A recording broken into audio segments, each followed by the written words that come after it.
Okay. Dito naman tayo sa pangatlong palapag ng Taguay Falls. Ayan o. Taguay Falls. Pangatlong palapag. Ito medyo malalim-lalim to. Ayan. Ito na medyo dyan ang kinukunan ng mga tubig. Ayan o. Kinukunan na ng tubig. Ayan ang sumusuporta doon sa bayan, sa barangay, parang Lawasa. Ayan, pero hindi pa rin to sapat ang suporta kasi marami pang walang mga tubig doon. Hindi talaga nakakarating sa ibang mga bahay lang nakakinabang. So ito ang busay na maliit. Ayan, iba na naman to. Sa third floor naman tayo. Third floor. Yung mga bato, ibang mga hugis bato. Ayan, medyo kailangan ito alagaan at nakalinisan ng ito mga tinatawag sa Bisaya na dapnod, yung niyog, kahoy. Ito maganda, magandang tanawin. Ito si GR Malaytak.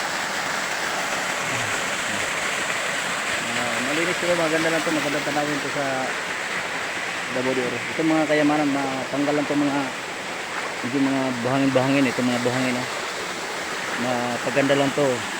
Magandang maraming mga mapuntahan ng ating mga turista na gustong masyal dito sa ating lugar dito sa Mapo, Davao de Oro. Medyo mahirap lang talagang daanan pagdaan namin papunta rito dahil dumadaan kami sa mga bato na madudulas, no? Medyo ingat lang talaga. So, pero pag mabigyan ko ng mga magandang daanan, mabibilok na ito, pagpaganda ng ating tourist area. Maganda to.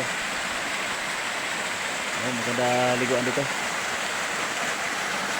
So, mahirap ang nakakarating dito kasi mahirap kasi ang daanan. Karamihan, kadalasan doon sa first floor, doon talaga naliligo ang mga dayuhan. Pero maraming hindi pa alam ng mga dayuhan na dito pala sa pinakamataas meron pa rin maganda pa rin kaliguan dito. So kailangan talaga linisin at ingatan ang ating falls o busay. Ito marami na isda dito, paitan, saka ang tawag ito yung asili, parang ahas. Pero dito talaga kumpiyansa din, baka may banakon o ito. Pero pag marami itong tao, wala na yan. Dito rin ang mga us, hindi rin nawawala yung mga us kahit saan dito sulok sa mga ilog. Meron din talagang us na kahoy na ginagawang arnis stick. So ito naman po ang pangatlong pag-uulat ko sa ikatlong palapag ng falls.